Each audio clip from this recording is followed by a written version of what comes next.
현실이라는 제목으로 함께 은혜를 나누겠습니다. 저희의 어린 시절 교회에 대한 추억 중에 하나는 굉장히 교회에 가서 재밌게 즐겁게 놀았다라는 그런 기억이 있습니다. 그 가운데서도 특별히 우리를 사랑으로 돌봐주시고 돌봐준다고 해야 같이 놀아주는 거죠. 그 선생님 이름 중에 임성빈 선생님이 계셨는데 청년 선생님이었습니다. 다름 아닌 그 담임 목사님 큰 아들이 이제 군대에 가기 전 그런 청년 때였는데 우리 섬 지역에 들어와서 같이 그 예전에 단기사병이라고 그러죠. 방위 군 생활도 하면서 우리와 함께 했던 그 선생님의 이름을 잊어버릴 수가 없습니다. 왜냐하면 그 가난한 시절에 우리와 함께 그 바닷가에서 같이 야구도 하고 축구도 하고 또 같이 낚시도 하고 한 번은 우리 여름에 연합 수련회가 서울에 있었는데 우리를 데리고 한 20여 명 된 중고등부 학생들을 데리고 혼자 인솔해서 서울까지 다녀오기도 하고 그런 선생님이셨습니다.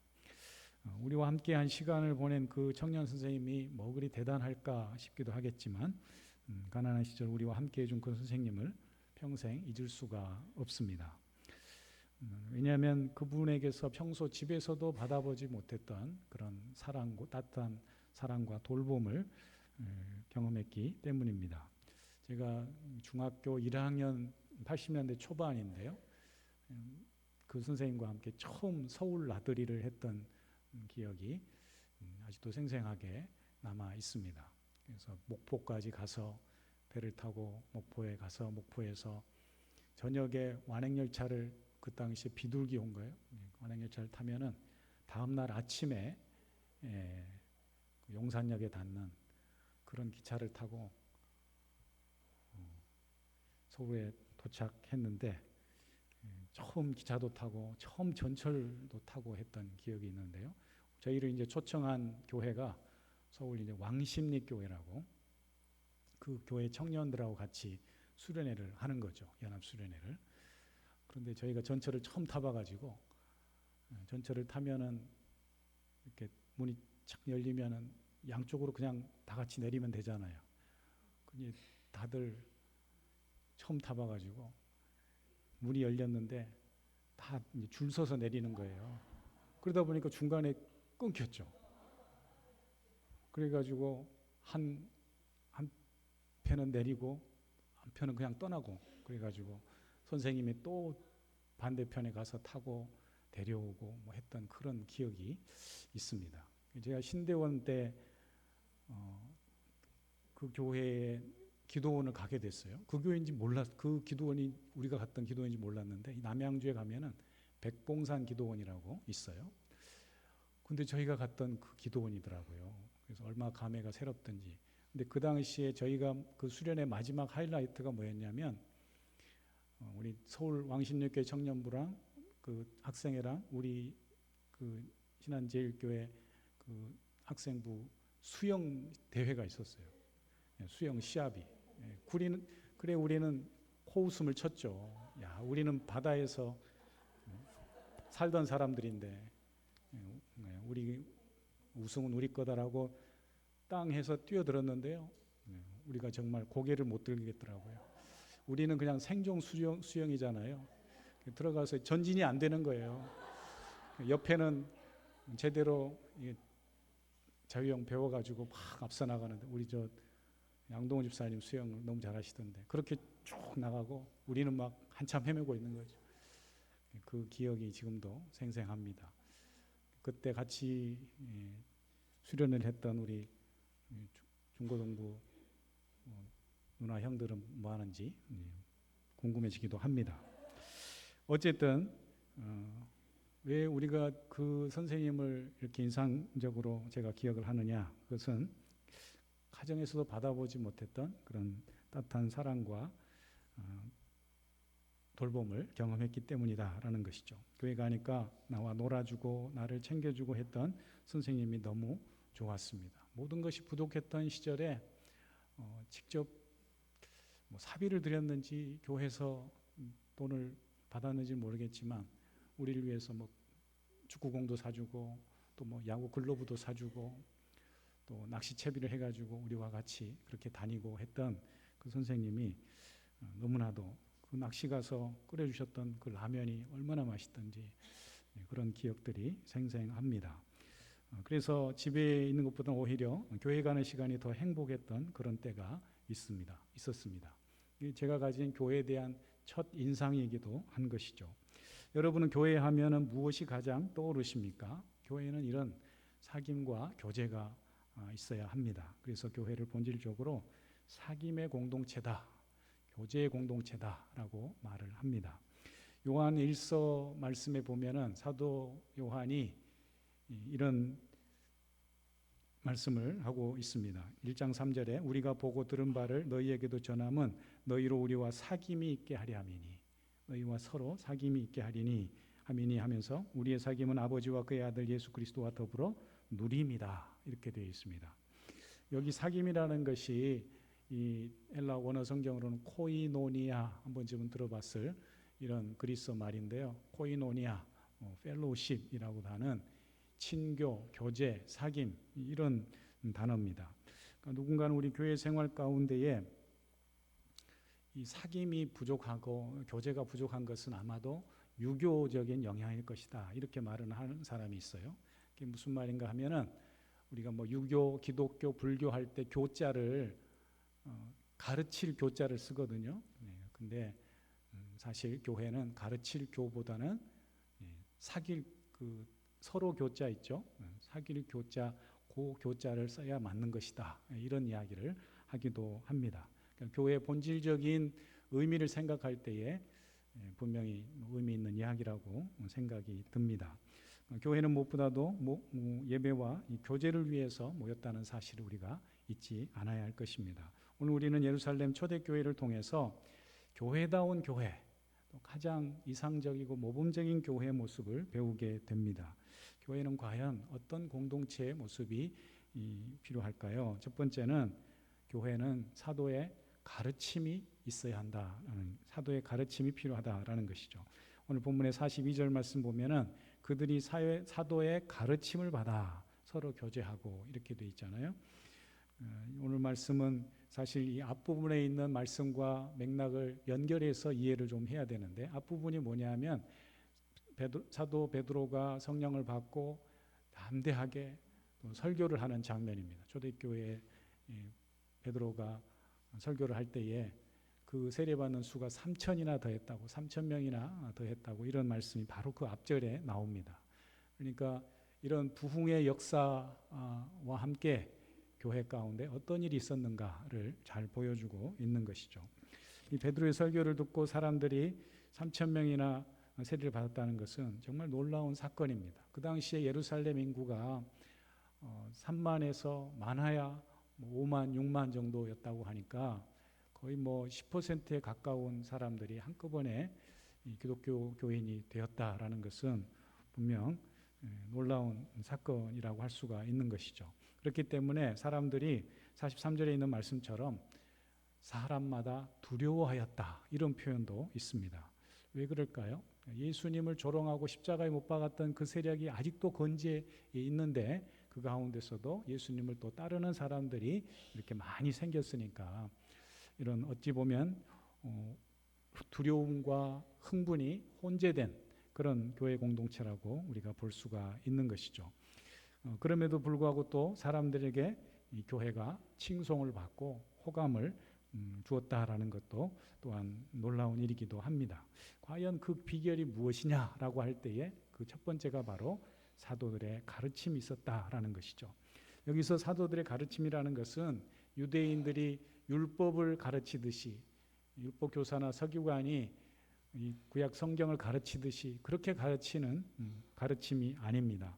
사도들이 예수님께 들은 말씀, 또 그들이 경험한 복음의 진리의 복음을 이 교회 공동체에게 전달했다라는 것을 사도의 가르침이라고 말하고 있는 것이죠. 즉 사도들이 경험한 그 예수 그리스도를 통한 말씀과 복음을 함께 나누는 공동체였다라는 것입니다. 이처럼 교회 안에는 분명한 복음에 대한 가르침, 또 그리고 그 가르침의 자리를 사모하는 말씀 공동체가 되어야 한다라는 것이죠. 이전에 20세기 초반에 영국의 올 소울즈라는 교회가 있었는데 그 교회를 담당했던 존 스토트 목사님이 있습니다. 유명한 이 영국의 목사님이신데 이분이 강해 설교로 유명합니다. 그는 매주 성경 본문을 깊이 파고드는 설교를 통해서 많은 사람들에게 감화를 주고 또 특별히 그 시대의 지식인들 또 청년들이 몰려들었다고 합니다. 그 어떤 화려한 교회 안의 프로그램이 아니라 오직 깊이 있는 말씀을 통해서 사람들의 마음을 사로잡은 것이죠. 그래서 그가 이런 말을 했습니다. 교회의 능력은 프로그램에 있지 않고 하나님의 말씀에 있다. 초대교회도 마찬가지였습니다. 3,000명이라고 하는 이 폭발적인 부흥성장은 사실 별다른 큰 대단한 프로그램이나 대단한 어떤 계획된 행사에 의해서 이벤트에 의해서 이루어진 일이 아니고 사도들의 가르침이었다. 여러분 우리 엄정교회가 부흥되기를 소망합니다.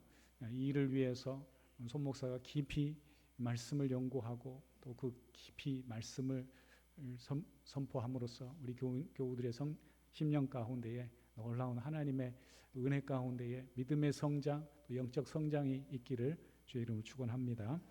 두 번째로 우리 초대교회의 특징은 서로 교제하는 것이었다라는 것이죠. 여기서 교제한다는 것은 단순히 사교적인 모임 또는 취미생활을 같이 하거나 또 식사를 같이 하거나 그 정도에 머무는 교제를 이야기하지 않습니다. 더 적극적이고 동적인 그런 나눔을 포함해서 말하고 있습니다. 우리가 믿는 하나님의 존재 자체가 공동체적이고 또 동적인 그런 하나님이시다라는 사실이죠. 하나님은 홀로 멀리 계시는 분이 아닙니다.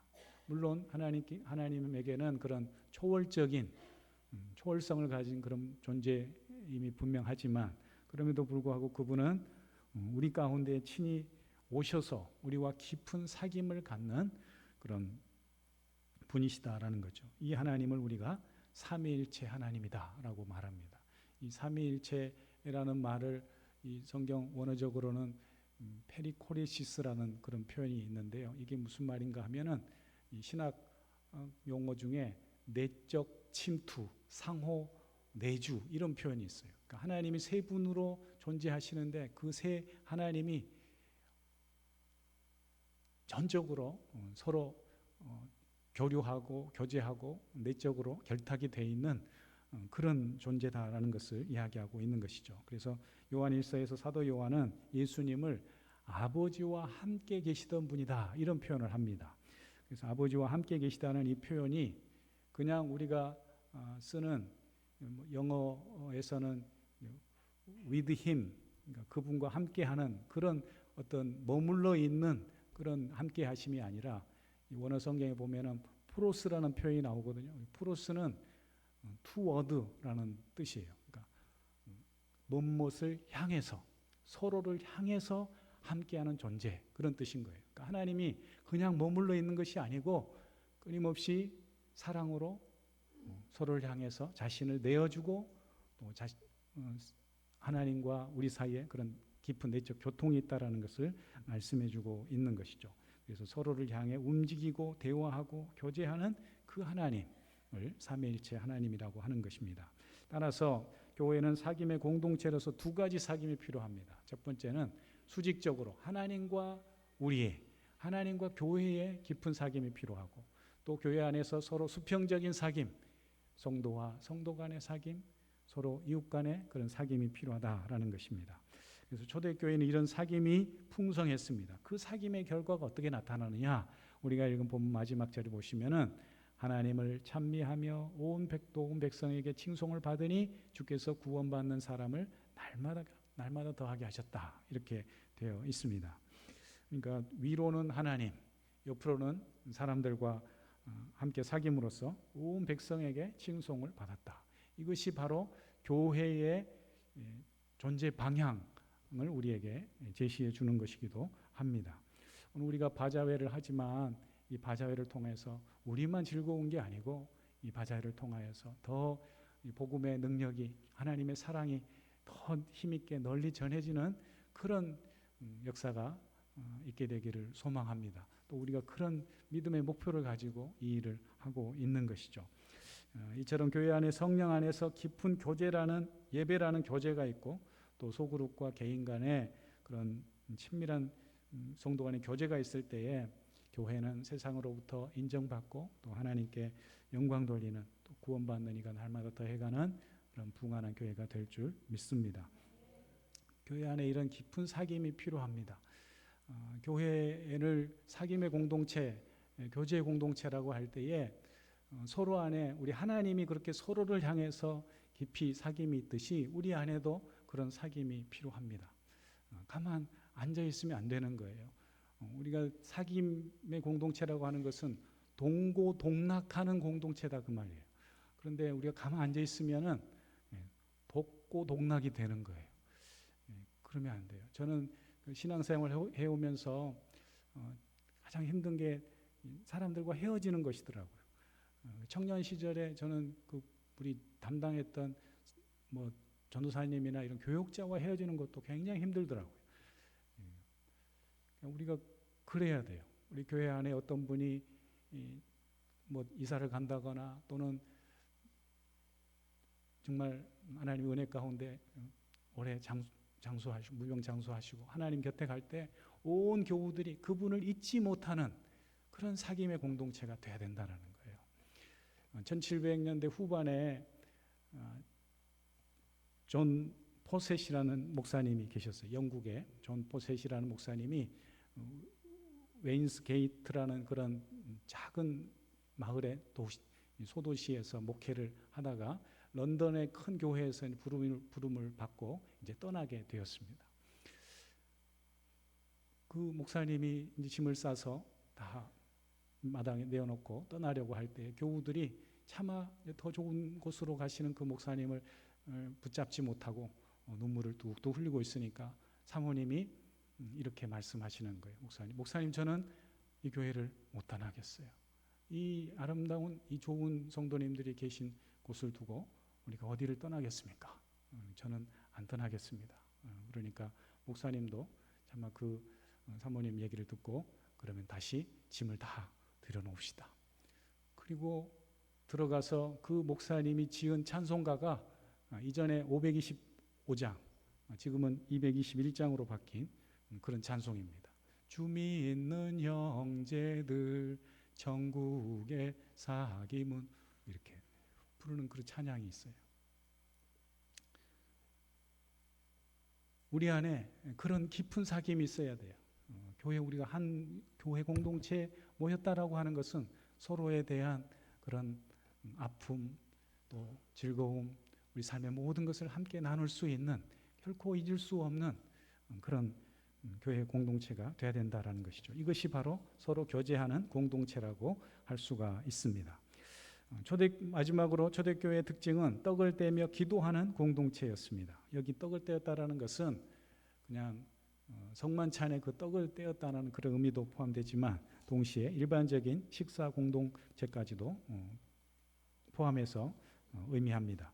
그들은 모일 때마다 이처럼 주님의 몸을 기억하는 성찬을 행하고 또 주님의 사랑으로 일상적으로 먹을 것을 나누는 삶이 있었습니다. 또한 이 초대교회는 무엇보다도 기도에 힘쓰는 공동체였다라는 것이죠. 그래서 오늘 말씀에도 보면은 오로지 기도하기를 힘쓰니라. 오로지 기도하기를 힘쓰니라, 이런 표현이 있습니다. 이 오로지 힘썼다는 이 동사는 전적으로 몰두하다, 집중적으로 힘쓰다, 그런 의미가 있습니다. 우리가 어떤 사람을 두고서 그 일에 정말 열심을 내시는 그런 분을 보고 야, 그분은 정말 진심이야, 진심으로 그 일에 힘써, 이런 얘기를 한단 말이죠. 우리 바자를 하면서 보니까 우리 권사님들이, 집사님들이 그렇게 하시더라고요. 아침 일찍부터 나와가지고 진심으로 붕어빵도 굽고 진심으로 나물도 삶고 그렇게 하시더라고요. 그런데요, 그렇게 오로지 기도에 힘썼다는 이 표현이 어떤 의미가 담겨져 있냐면은 하나님의 성품을 담고 있어요. 신실하다, 성실하다, 그런 표현할 때 요한복음에 보면 예수님께서 믿으라라는 표현을 쓰잖아요. 그러니까 믿는다라는 말을 피스투오라고 하는데, 이 피스투오가 피스티스라고 하는 신실한, 그러니까 믿을만해서 모든 것을 맡기는 그런 어원에서 오는 말이 믿는다라는 것이거든요. 우리가 믿는 하나님은 신실하셔서 변치 않는 그런 신실함을 가지고 계신 분이기 때문에 우리가 그분을 믿을 수가 있는 것이죠.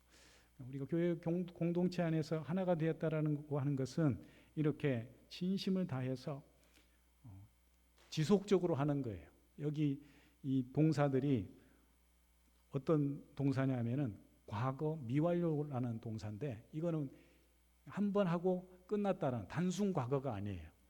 과거에서 어느 시점까지 현재까지 계속 지속되는 걸, 이걸 이제 과거 미완료형이라고 하는데, 그런 동사가 쓰이고 있단 말이에요.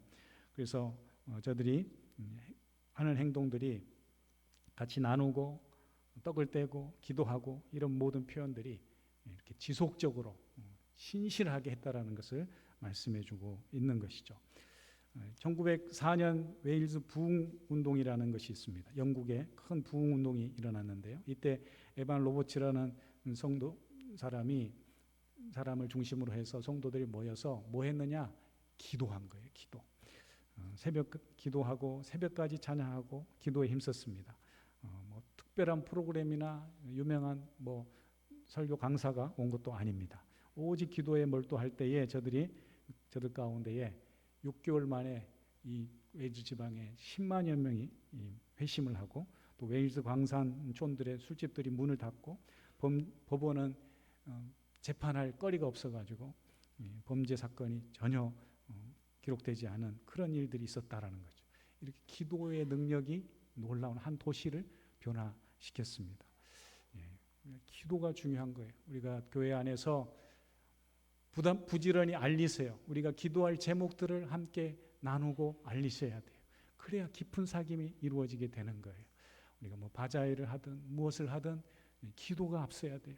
기도를 통하여서 우리가 왜 일을 하는지, 이 일을 통해서 어떤 일을 하는지, 또 이 귀한 나눔을 통해서 복음이 전해지고 우리 선교하는 청년들을 돕고, 이런 일을 위해서 우리가 기도에 힘쓰는 것, 그것이 바로 교회가 해야 될 중요한 본질적인 사역이라는 것을 우리가 말씀해주고 있습니다. 여러분, 우리가 어떻게 이런 견고한 믿음을, 신실한 믿음을 지켜갈 수가 있을까요? 오늘 초대교회가 보여준 이런 가르침과 교제, 성만찬의 나눔과 기도를 통해서 그런 세상 사람들에게도 칭송받고 우리 하나님께 영광 돌리는 그런 교회로 세워져 갈 수 있기를 축복합니다. 우리 엄정교회가 주님 명령하신 그런 교회의 본질적인 사명에 충실함으로써 교회다운 교회, 자랑하고 싶은 교회, 내 생애에 잊어버릴 수 없는 교회, 주님 앞에 자랑할 만한 그런 교회를 위해서 내가 한켠에 그 헌신을 감당했던 그런 교회로 남을 수 있는 그런 복된 교회로 세워져 갈 수 있도록 우리가 함께 기도하고 이 귀한 본질적인 사역의 사명에 함께 동참하시는 저와 여러분이 될 수 있기를 주의 이름으로 축원합니다. 기도하겠습니다. 하나님 아버지, 은혜를 감사합니다. 우리를 사랑하셔서 이 땅 가운데서 특별히 구별하여 거룩한 하나님의 자녀들로 불러주시고 주님이 세우고자 하시는 이 아름답고 복된 교회, 마지막 때에 귀한 사명을 감당하는 교회 공동체로 우리를 불러주셨사오니, 우리 초대교회가 보여준 그 교회의 본을 우리 엄정교회가 이어가고 또 함께 세워가는 그런 귀한 교회 공동체가 될 수 있도록 축복해 주시옵소서. 예수님의 이름으로 기도합니다. 아멘.